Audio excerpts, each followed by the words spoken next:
So, how do you make that decision? Well, you don't say that I'm going to build the latest supercomputer and all the rest of it because you haven't got the time, you haven't got the resources, we haven't got the components, it won't simulate, all of that sort of nonsense. So what's a good circuit to do? Well, I think the best circuit that you can possibly do is one that works. So you've got the best part of 3 weeks. So you're going to select something where you're going to get it from. You're going to get it from reference. And reference just means from the web, right? So you're going to pull up a circuit that you like the sound of from reference, and chances are it's even going to have an explanation of how it works, all the sort of stuff that you're looking for. So now we come down to complexity.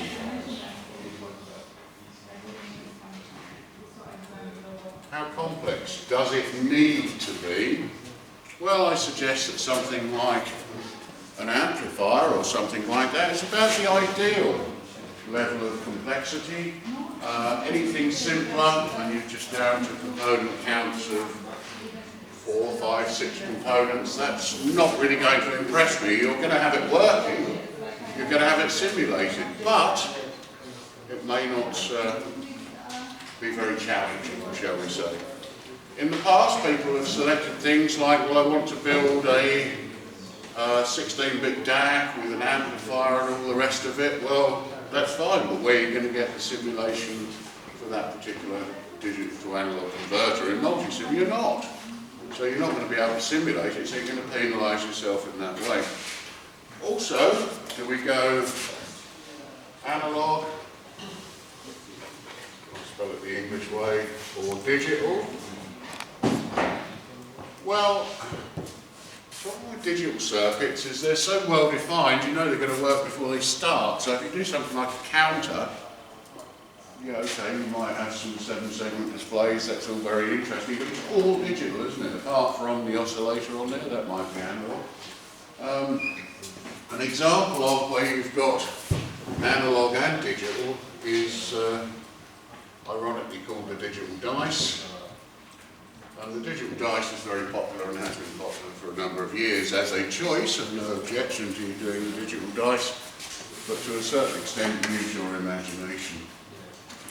Now, some of the suggested circuits down there, a simple radio receiver, tricky. This is a bit like the metal detector that you had, because you've got coils in there and they're difficult to simulate.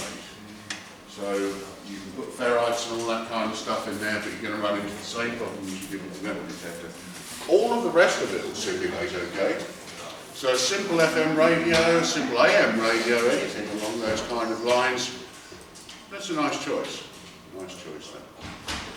But you're going to have to simulate it in small blocks.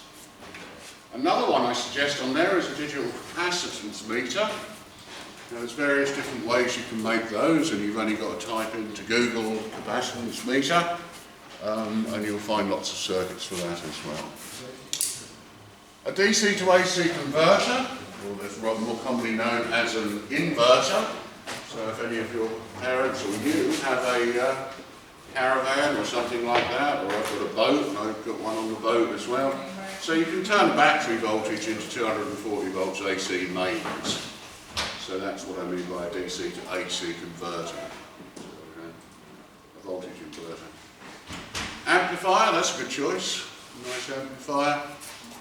You can probably even get that going and test that by plugging it into your phone, etc.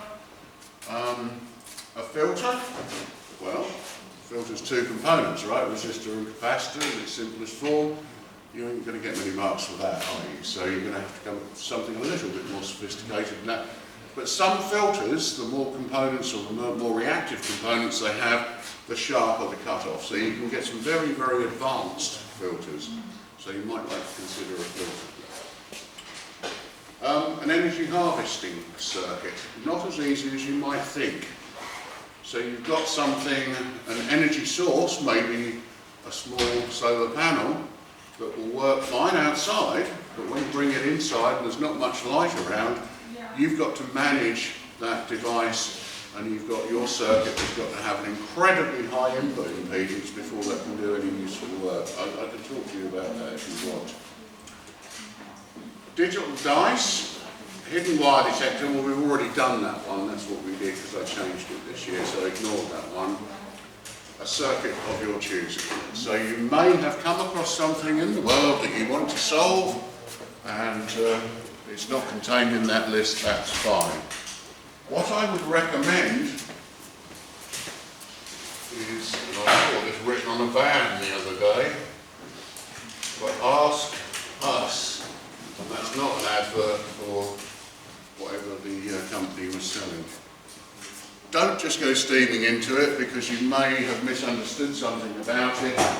So when you've done your little search, which I suggest you do in the next hour or so, you need to make that decision, whatever happens. And in life there's no bad decision, they're all good decisions, it's just make that decision and make it happen, okay? And then put your hand up and we'll come around, we'll have a look at that circuit and say, yeah, okay, or maybe a bit complicated, maybe a bit simple, that kind of language, and then you can start designing it. Okay? In the report, what do I want? Same as for the first assignment. I want to see that it's in multi-sim. I want to see that Altiboard has generated a printed circuit board. I want to see that you've entered that into PCBWay. And if you want it made this time, you just need to tell us, but you'll have to have that order sent by the middle of the last week of term, so that's 2.5 weeks' time. If you want that board, now I'm not saying you'll get extra marks for soldering it all up, but obviously, you know, it's going to enter my mind that you've done a little bit more than someone else should you do that, but it's not absolutely compulsory. You want the board made? We'll make it for you. If you want to make it on breadboard, or you want to do it on Veriboard, whatever the technology you want to use, the components are over there, and that's the advantage of choosing a relatively simple circuit. You can use all through-hole technology. We've got it over there and you can test it, so you can actually show it working in the real world. And that is going to get you extra marks. Of course it is, because you've verified it works in the simulation, you've verified it works for real. Do you remember last week, whoever was sat there last week had done just that. So we got a simulation alongside the real thing, and they both performed pretty much the same. And that's what this game is about. So you can try something, you can believe in theory it works, you can believe in the simulator it works, but the only real guarantee is when you actually make it. Okay, so you'll need to keep us in the loop if you want those printed circuit boards made, because we have to pay for them and send them off. So you don't need to send them off, but I do want to see evidence in your report that you've been on PCBWay, you've uploaded the files, and this is what your printed circuit board looks like in PCBWay. But in actual fact, you give it to the technicians and they'll have it made for you, okay? And we can bear that cost because it isn't much cost. I mean, each board is only going to cost us a couple of pounds or something like that, okay? So this is the other 50% of this module, and like I say, you'll be going much, much faster on the second half of this.